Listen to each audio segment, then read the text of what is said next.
Hello and আসসালামু আলাইকুম everyone, welcome to my Ramadan series day 4। তো আজকে আমি বানিয়েছি ঠান্ডা ঠান্ডা এই অরেঞ্জ ফসেট। ইফতারে ভাজা পোড়া খাওয়ার পর কিন্তু এই ফসেটটি খেতে খুবই মজা লাগে। তো চলো এটার রেসিপি আমি দেখিয়ে দিই। তো ফার্স্টে আমি নিয়েছি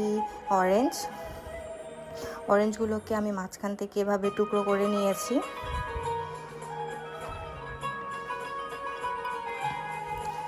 দেন একটা ছোট ছুরির সাহায্যে আমি এগুলোর পাল্পগুলোকে বের করে নিব, আর এটা খুব ধৈর্য নিয়ে করতে হবে।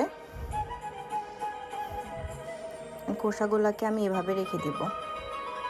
তো পাল্পগুলোকে আমি একটা ছাঁকনি দিয়ে এগুলোর জুসগুলো বের করে নিব, ভালো করে ছেঁকে নেব।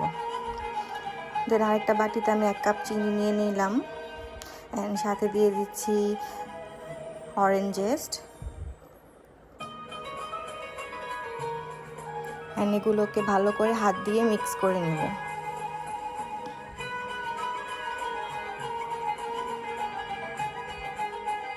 নাও এটাতে আমি একটা ডানো ক্রিম দিয়ে দিব।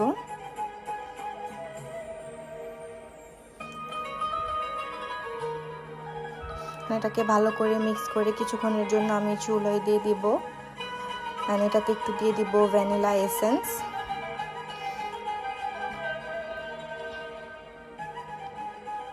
এটাকে ভালো করে নেড়ে চেড়ে একদম মিডিয়াম হিটে এটাকে আমি কিছুক্ষণের জন্য রাখবো। চিনিটা গলে আসা পর্যন্তই আমি এটাকে নামিয়ে ফেলবো।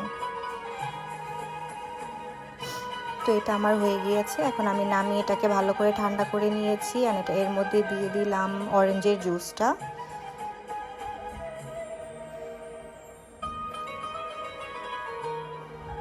দেন দিয়ে দিব এটার মধ্যে 1 কাপ হুইপ ক্রিম। এটা যে ট্রপিক্যাল বা ভিভা যে হুইপ ক্রিমগুলো পাওয়া যায় ওগুলো দিলেই হবে। দেন দিয়ে দিচ্ছি একটু অরেঞ্জ ফুড কালার, জাস্ট কালারটা সুন্দর দেখার জন্য।